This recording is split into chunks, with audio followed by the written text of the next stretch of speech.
you can turn a generation into a biblical Christian worldview generation with just a 25% or 1/3 of the nation becoming true biblical Christians.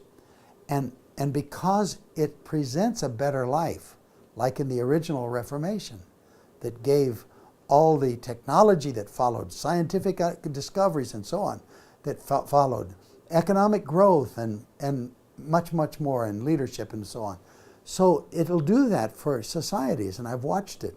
I'm going next to Norway, where the king of Norway invited me to come and meet with him because somebody had given him my books, and so I met with him, and I talked with him about how Norway, the poorest nation in Europe at the time that I was talking about in his grandfather's childhood, and a nation without freedom. They couldn't even go to another town without government approval, and another village or another valley, and illiteracy, 90%.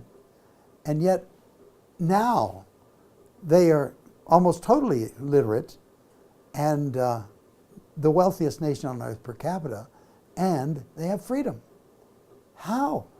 He grabbed my arm. He said, "Loren, I don't know how it happened."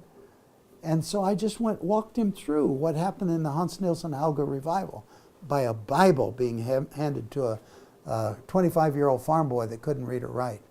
And he said, "This is God's book, and it's for every area of life."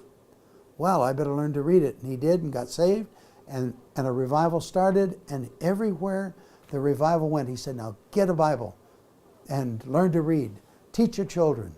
Now get people into your house and teach them how to read the Word and become like God wants them to be." And that's what happened. It just grew across the nations.